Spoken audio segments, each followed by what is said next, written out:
గ్రహించి మీ యందు విశ్వాసం ఉంచినట్లుగా సహాయం చేయమని ప్రార్థిస్తూ ఉన్నాం. కొద్ది నిమిషాలు మీ వాక్యాన్ని మేము ధ్యానం చేసుకుంటూ ఉండగా మీ వాక్యము ద్వారా మాతో మాట్లాడి మమ్మల్ని బలపరచమని, నాయన ఎటువంటి విశ్వాసంతో మా ఎదుట ఉన్న సువార్త ఉద్యోగ సభల నిమిత్తమై ప్రార్థించాలో నాయన అటు కృప మాకు దయచేయమని మా ప్రభు అయిన యేసుక్రీస్తు నామములో ప్రార్థన చేస్తున్నాము తండ్రి, ఆమేన్. ప్రియులారా, బైబిల్ గ్రంథంలో అపోస్తలుల కార్యములు 3వ అధ్యాయము, అపోస్తలుల కార్యములు 3వ అధ్యాయము 4వ వచనం చూద్దాం. పేతురును యోహానును వారిని తేరి చూచి మా తట్టు చూడమనిరి.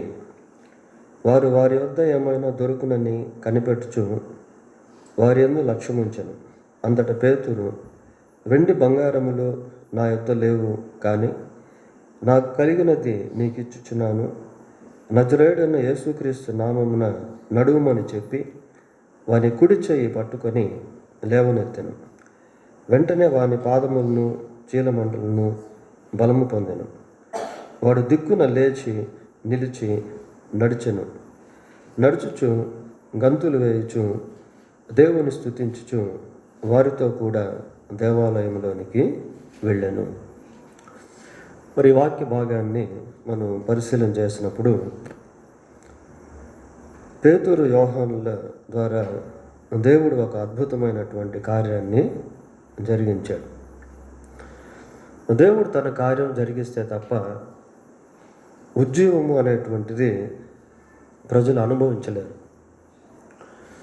క్యాజువల్గా పేతురు యోహాను మరి ప్రార్థన చేసేదానికి దేవాలయానికి వాడుక ప్రకారం వెళ్తూ ఉన్నారు. వాడుక ప్రకారం వెళ్తూ ఉంటే మరి అక్కడ పుట్టుకతోనే 2వ వచనం, పుట్టిన మొదలుకొని కుంటివాడైన ఒక మనుష్యుడు, పుట్టినది మొదలుకొని అంటే తల్లి గర్భంలో నుండే కుంటివాడిగా ఈ వ్యక్తి జన్మించాడు. మధ్యలో ఏదైనా కాళ్ళు పోతే మళ్ళీ వచ్చేదానికి అవకాశం అనేది ఉంటుంది. కొన్నిసార్లు పోలియో వచ్చి అంగవైకల్యముగా మనుషులు మారుతూ ఉంటారు. కొన్నిసార్లు పెరాలసిస్ స్ట్రోక్ వచ్చి కుంటివాళ్ళుగా మనుషులు మారుతూ ఉంటారు. అయితే కొన్ని సందర్భాల్లో అటువంటి వారికి స్వస్థత అనేది సహజంగా ఈ మందుల ద్వారా, వైద్యుల ద్వారా జరిగే అవకాశం ఉంది.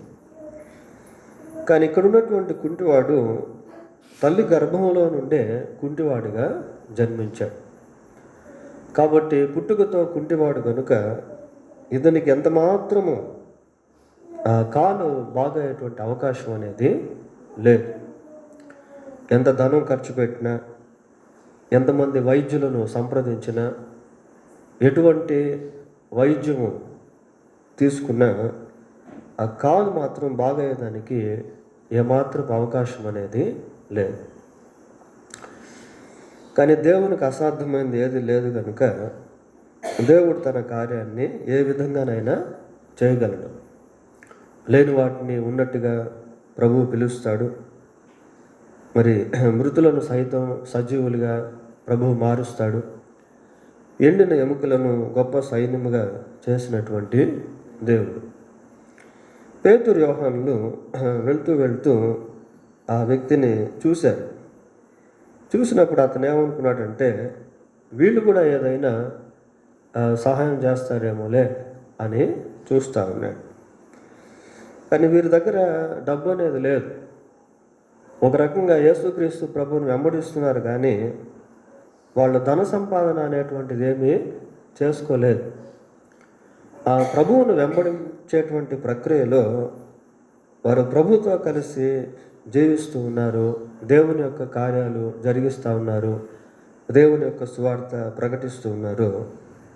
మరి పేతురు అంటున్నాడు, ఏమంటాడు, వెండి బంగారములు నా యొద్ద లేవు, కానీ నాకు కలిగినదే నీకు ఇచ్చుచున్నాను అంటున్నాడు. మరి వాళ్ళు ఏం కలిగి ఉన్నారు అంటే దేవుని యొక్క శక్తిని కలిగి ఉన్నారు. దేవుని యొక్క నామమును వారు కలిగి ఉన్నారు.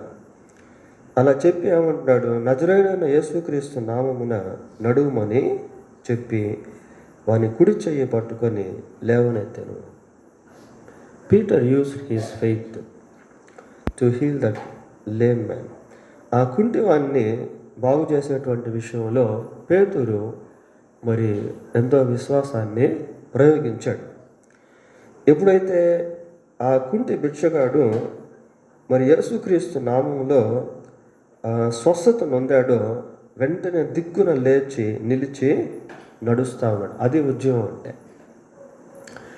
అప్పటి వరకు చలనం లేనటువంటి స్థితి, నిర్జీవమైన స్థితిలో ఉన్నటువంటి వ్యక్తి ఉన్న పాటున ఆ క్షణంలో స్వస్థత నొంది దిక్కున లేచి నిలిచి నడుస్తూ ఏం చేస్తున్నాడు, నడుచుచు గంతులు వేయుచు దేవుని స్తుతించుచు వారితో కూడా దేవాలయంలోనికి వచ్చాను.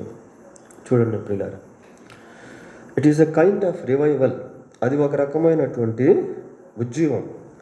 మరి దేవుడు అలాంటి కార్యాలు చేస్తే తప్ప ప్రజల్లో అటువంటి ఉజ్జీవం అనేది రాలేదు.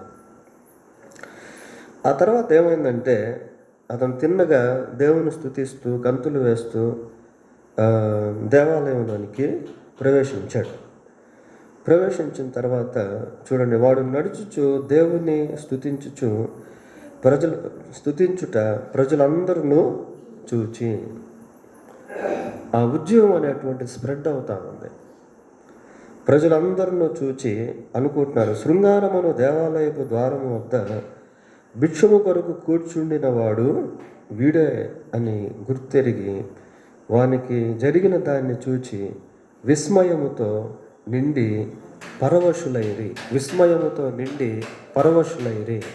చూడండి ప్రియులారా, విస్మయముతో నిండి పరవశులు అయిరి అంటే they recognized who is the person. ఆ వ్యక్తి ఎవరో అనేటువంటిది వాళ్ళు గుర్తించారు. దేవుని ద్వారా స్వస్థత పొంది, దేవుని ద్వారా విడుదల పొంది, దేవుని ద్వారా దీవించబడి ప్రజల్లోనికి వెళ్ళినప్పుడు మిగతా ఉన్నటువంటి వారు చూస్తారు, అరే ఒకప్పుడు ఇతను ఎంతో త్రాగుబోతుగా ఉండేవాడు, ఒకప్పుడు ఇతను ఎంతో వ్యాధిగ్రస్తుడిగా ఉండేవాడు, ఒకప్పుడు ఇతను ఎంతో తిరుగుబాటు చేసేవాడు, ఇప్పుడు ఇతను మారిపోయాడు. ఆ చేంజెస్ అనేటువంటిది మరి ప్రజలు గుర్తిస్తారు. అంతకుముందు ఉన్నటువంటి వ్యక్తి ఇతనే కదా, ఇప్పుడు ఈ విధంగా ఇతను మారాడు. అంతకుముందు ఉన్నటువంటి వ్యక్తి ఈ సౌలే కదా, ఇప్పుడు పౌలుగా మారాడు. ఈ వ్యాధిగ్రస్తుడు స్వస్థత నొందేటువంటి సమయంలో ప్రజలు ఆ స్పాట్లో లేరు. వ్యాధిగ్రస్తుడు స్వస్థత నొంది బయటికి వెళ్ళిన తర్వాత చాలామంది అతనికి జరిగినటువంటి కార్యాన్ని చూశారు. మరి ఉద్యోగ కూడికల్లో కూడా మరి అనేక మంది రాలేకపోయినా ఉన్నవారిలో దేవుని కార్యం జరిగినప్పుడు వాళ్ళు ఎక్కడెక్కడైతే వెళ్తారో అక్కడ ఉన్నటువంటి వారు వారిని చూచి వారు దేవుణ్ణి స్తుతించేటువంటి వారిగా మారుతారు. ఇక్కడ ఒక మాట మనం చూస్తున్నాం ఏంటంటే, వానికి జరిగిన దాన్ని చూచి విస్మయముతో నిండి పరవశులైరి. ఆ ఉద్యోగం అనేటువంటిది రగులుతూ ఉంది, అది స్ప్రెడ్ అయిపోతూ ఉంది. 11వ వచనం చదివితే, వాడు పేతురును యోహాను పట్టుకొని ఉండగా ప్రజలందరూ విస్మయం ఉంది సొలొమోను మంటపములో ఉన్నవారి వద్దకు గుంపుగా పరిగెత్తి వచ్చి, ఎక్కడో ఉన్నటువంటి వాళ్ళు గుంపులుగా పరిగెత్తుకుంటూ ఆ స్థలానికి వస్తూ ఉన్నారు. ఎందుకు వస్తున్నారు అంటే, ఆ కుంటి భిక్షగాన్ని లేక స్వస్థత పొందినటువంటి కుంటి వాడిని చూచేదానికి పరిగెత్తుకుంటూ వచ్చారు. లాజరు చనిపోయిన తర్వాత మరి యేసుక్రీస్తు ప్రభు లాజర్ని తిరిగి బ్రతికించినప్పుడు చాలామంది యేసుక్రీస్తుతో పాటు లాజర్ను కూడా చూసేదానికి వచ్చారు. సమరయ స్త్రీ మారుమనసు పొందిన తర్వాత చాలామంది సమరయ స్త్రీతో పాటు యేసు ప్రభువును చూచేదానికి వచ్చారు. సమరయ స్త్రీ యొక్క జీవితం మార్పు అక్కడ ఉన్నటువంటి ప్రజలు గుర్తించారు. ఆ టైంలో అంటే సమరయ స్త్రీ జీవితంలో దేవుడు కార్యం చేస్తున్నప్పుడు ఎంతమంది ఉన్నారు అంటే ఎవరు లేరు అక్కడ.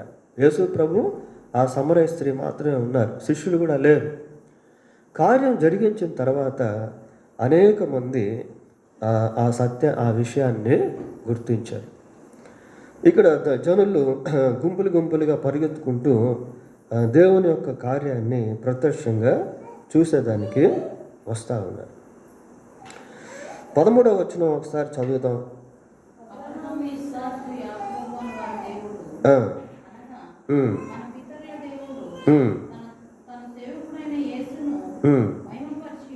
చాలు, మహిమపరిచి ఉన్నాడు, మహిమపరిచి ఉన్నాడు అంటే దేవుడు ఇక్కడ మహిమపరచబడ్డాడు. ప్రియులారా, ఏ కార్యం జరిగినా అది దేవునికి మహిమకరంగా ఉండాలి. యేసుక్రీస్తు ప్రభు మహిమపరచబడ్డాడు. అక్కడ జరిగినటువంటి కార్యాన్ని బట్టి యేసుక్రీస్తు ప్రభు మహిమపరచబడ్డాడు. చూడండి, ఈ కూడికల్లో కూడా మనం చేసేటువంటి ప్రార్థన ఏంటి అంటే గాడ్ షుడ్ బి గ్లోరిఫైడ్, దేవుడు మహిమపరచబడాలి. That is our desire, heartful desire. దేవుడు మహిమపరచబడాలి కనుక దేవునికి మహిమకరంగా కార్యాలు జరగాలి. ఇక్కడ ఎప్పుడైతే ఆ కార్యం జరిగిందో దేవుడు మహిమపరచబడ్డాడు. 15వ వచనానికి వచ్చేసరికి అక్కడ ఏమని చూస్తాము అంటే, మీరు జీవాధిపతిని చంపితిరి గాని దేవుడు ఆయన మృతుల్లో నుండి లేపెను. అక్కడ సువార్తను మనం చూస్తాం. యేసుక్రీస్తు యొక్క మరణము, పునరుద్ధానం అనేది కనబడతాం. మరి సువార్త ఉద్యమ సభల్లో కూడా ఖచ్చితంగా సువార్త అనేటువంటిది ఉంటుంది. సువార్త ప్రకటించబడాలి. కూడికలు దేనికి అంటే సంఘానికి, సమాజానికి, మారుమనసు పొందినటువంటి వారికి, మారుమనసు పొందనటువంటి వారికి, ఇద్దరికి కూడా కలిపి ఉంటాయి. పిల్లలు, ఇక్కడ సువార్త ప్రకటించబడింది. ఆ కింద భాగానికి వచ్చినా కూడా అక్కడ కూడా మనం ప్రభు యొక్క సువార్త ప్రకటించబడుట అనేది చూస్తాం. చూడండి, course of time, step by step, little by little. అంటే అక్కడ జరిగినటువంటి కార్యాన్ని వాళ్ళు బేస్ చేసుకొని ఏం చేస్తున్నారంటే చిన్నగా దేవుని యొక్క సువార్తను ప్రకటిస్తూ ఉన్నారు. దేవుడు మహింపరచబడ్డాడు, కుంటివాడు బాగా అయిపోయాడు, దేవుని అద్భుత కార్యాలు పేతురు, యోహానులు చూశారు, కుంటివాడు చూశాడు, అక్కడ ఉన్నటువంటి వారు చూశారు.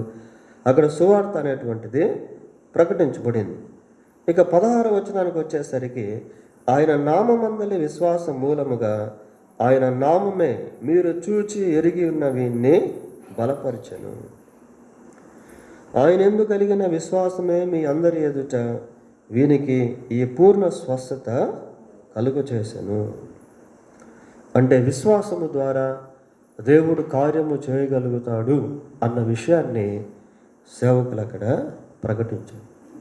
చూడండి, ఈ ప్రకటన ఎలాగుంది అంటే, ఇదిగో బాబు, ఈ కుంటివాడు క్రీస్తునందు విశ్వాసం ఉంచటం వలన ఎలాగైతే బాగయ్యాడో, ఎవరు ఆయన ఎందు విశ్వాసం ఉంచినా వాళ్ళు కూడా బాగైపోతారు, వాళ్ళు కూడా బాగైపోతారు అనేటువంటి విధంగా అక్కడ ప్రకటన అనేది మనం చూస్తూ ఉన్నాం. కనుక ఈ మంట అనేటువంటిది ఎలాగుంటుందంటే, అగ్ని ఎక్కడో ఒక దగ్గర అది కాలి అది వ్యాపించుకుంటూ అనేక ప్రాంతాలకి విస్తరిస్తూ ఉంది. ఆ వ్యక్తిని చూసినటువంటి వారిలో ఎవరైనా కుంటి వాళ్ళు ఉన్నారనుకోండి, వాళ్ళకు కూడా ఒక హోప్ అనేది కలుగుతుంది. ఎవరైనా వ్యాధిగ్రస్తున్నారనుకోండి, వాళ్ళకు కూడా ఒక హోప్ అనేది కలుగుతుంది. ఆ సమయంలో వాళ్ళు అక్కడ లేకపోయినప్పటికీ అది స్ప్రెడ్ అయిపోతూ ఉంది. ఎందుకంటే ఉద్యోగం అనేటువంటిది అది ఒక దగ్గర నిలిచి ఉండేటువంటిది కాదు. అది ఒక దగ్గర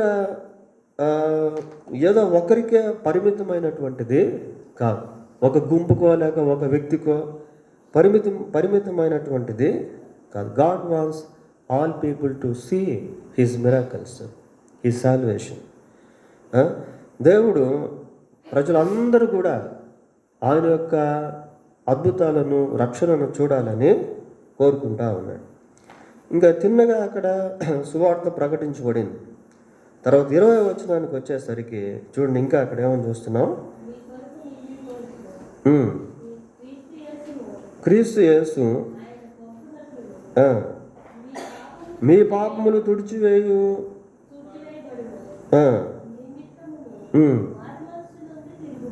మారు మనసును గురించి ప్రకటించారు. ఆ కుంటి భిక్షగాడు స్వస్థత నొందేటువంటి సమయంలో పాప క్షమాపణ గురించి కానీ మారు మనసును గురించి కానీ ప్రస్తావన అక్కడ లేదు. ఇక్కడికి వచ్చేసరికి 20వ వచనంలో ఏమని చూస్తున్నాము అని అంటే, మీ కొరకు నియమించిన క్రీస్తు యేసును ఆయన పంపునట్లును మీ పాపములు తుడిచివేయబడు నిమిత్తమును మారు మనసు నుండి తిరుగుడే. మీ పాపములు తుడిచివేయబడాలి కాబట్టి మీరేం చేయాలంటే మారు మనసు పొందాలి. మీ పాపములు తుడిచివేయబడాలి, మీ పాపములు క్షమించబడాలి. మీ పాపములు క్షమించబడకపోతే మీరు పరలోకానికి వెళ్ళలేరు.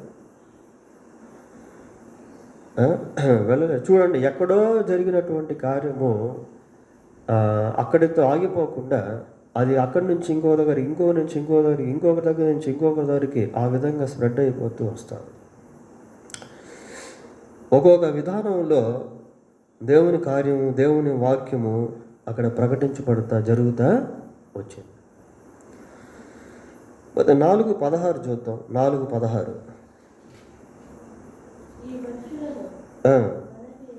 మనమేమి చేయుదుము, వారి చేత చేయబడి ఉన్నదని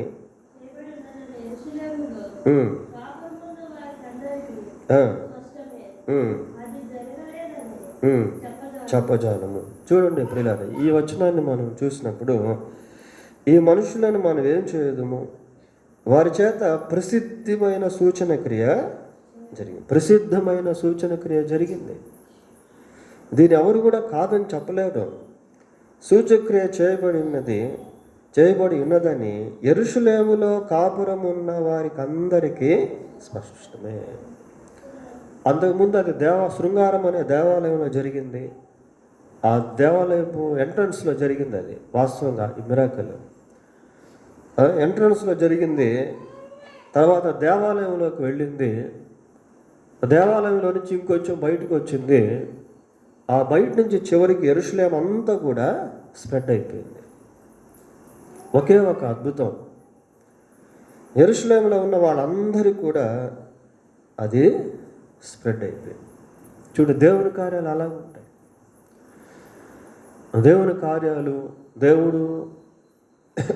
దేవుడు కార్యం చేసినప్పుడు ఉద్యోగం అనేటువంటిది ఆ విధంగా రగులుకుంటుంది. కాబట్టి మరి యెరూషలేము అంతా కూడా అది స్ప్రెడ్ అయిపోయింది. ఈ యొక్క వాక్య భాగంలో మనం గమనించినప్పుడు ఆ శృంగారం అనేటువంటి దేవాలయం దగ్గర మొట్టమొదటిగా కుంటి భిక్షగాడు కూర్చోన్నాడు. అతని దగ్గరికి యోహాను, పేతురులు వచ్చారు. వారి ద్వారా దేవుడు కార్యం చేశాడు. అక్కడి నుంచి అతను బాగా అయిపోయి మరి దేవాలయానికి వెళ్ళాడు. అక్కడి నుంచి అలా అలా స్ప్రెడ్ అవ్వకుంటూ చివరికి యెరూషలేము అంతా కూడా ప్రాకిపోయింది. కాబట్టి అటువంటి ఉద్యోగాన్ని దేవుడు అనుగ్రహించినట్లుగా మనం ప్రార్థన చేయాలి ప్రియులారా. దేవుడి కొద్ది మాటలు దీవించును గాక. మరి చిన్న ప్రార్థన చేసుకొని ప్రార్థన అంశాలు మనం చెప్పుకుందాం. వాటిని బట్టి ప్రార్థన చేద్దాం. ప్రార్థన. పరిశుద్ధుడైన మా దేవా, మీకు వందనాలు, స్తోత్రాలు చెల్లిస్తూ ఉన్నాం. యేసుక్రీస్తు నిన్న నేడు ఏకరీతిగా ఉన్నాడు అని మీ వాక్యం సెలవిస్తూ ఉంది. నాటి ఉద్యోగాన్ని నేడు కూడా మీరు ఇవ్వగలరు కనుక విశ్వాసంతో మీ పాదాలు పట్టుకునే వారంగా ప్రభా మమ్మను చేయమని వేడుకుంటూ ఉన్నాం. మీరు కార్యం చేస్తే తప్ప ఉద్యోగం రాదు. మీరు కార్యం చేస్తే తప్ప మనుషులు మీరెవరో గుర్తించలేరు నాయన. మీరు కార్యం చేస్తే తప్ప మనుషులు మారు మనసు పొందలేరు, మనుషులు విడుదల పొందలేరు, మనుషులు స్వస్థత పొందలేరు. దేవా, మీ కార్యం దయతో జరిగించమని వేడుకుంటే రాత్రి మా ఎదుట ఉన్న ప్రార్థనా సమయాన్ని దేవునికరముగా చేయమని మా ప్రభు అయిన యేసుక్రీస్తు పరిశుద్ధమైన నామములో ప్రార్థన చేస్తున్నాము తండ్రి. ఆమేన్.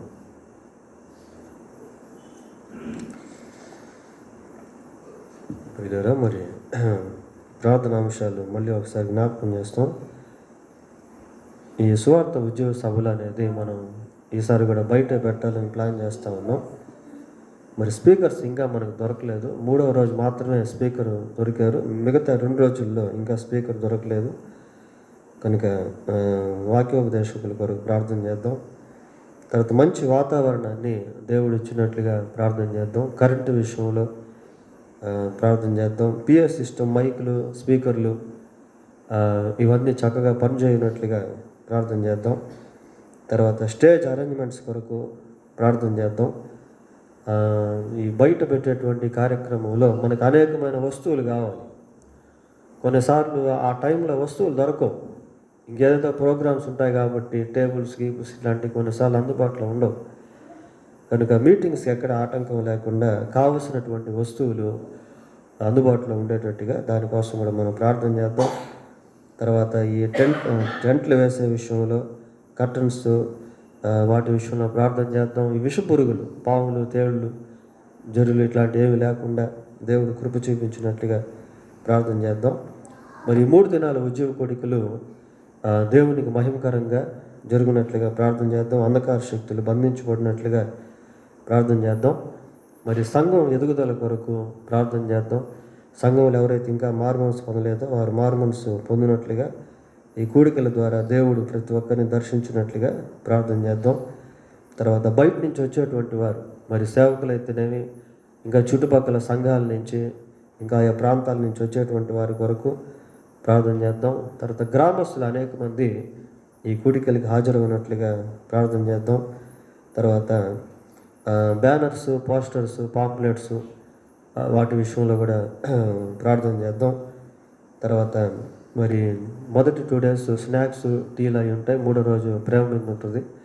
వీటి విషయంలో కూడా దేవుడు కృప చూపించినట్లుగా ప్రార్థన చేద్దాం. ఫైనాన్షియల్ మ్యాటర్స్, ఆర్థిక వనరుల విషయంలో కూడా దేవుడు కృప చూపించినట్లు ప్రార్థన చేద్దాం. సంఘం అంతా కూడా మరి ఐక్యత కలిగి కూడికలకు సహకరించినట్లుగా ప్రార్థన చేద్దాం. తర్వాత అందరూ ఈ కూడికలకు హాజరవునట్లుగా ప్రార్థన చేద్దాం. ఈసారి సెలవులు వచ్చాయి, కొంచెం టఫ్గా ఉంది టైం ఇలాంటిది.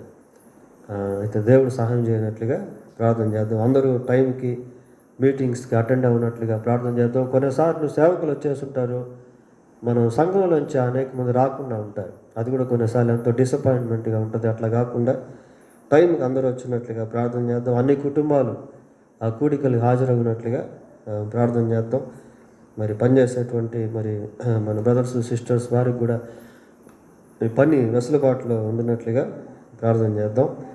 తర్వాత పాటలు, గ్రూప్ సాంగ్స్, సోలో సాంగ్స్ వీటి కోసం కూడా మనం ప్రార్థన చేద్దాం. పిల్లల సాంగ్స్ కూడా ఉంటాయి, వాటి కోసం కూడా మనం ప్రార్థన చేద్దాం. ఎక్కడ మిస్అండర్స్టాండింగ్స్ రాకుండా, ఎక్కడ విభేదాలు వంటివి జరగకుండా ఈ మీటింగ్స్, 3 దినాల మీటింగ్స్ చక్కగా జరిగినట్లుగా వీటి కోసం ప్రార్థన చేద్దాం. ప్రియులారా, ఇంకా దేవుడు మీకు ఏదైనా బయలుపరిస్తే వాటి గురించి కూడా దయచేసి ప్రార్థన చేయండి. సరే, స్టార్ట్ చేయండి అమ్మా.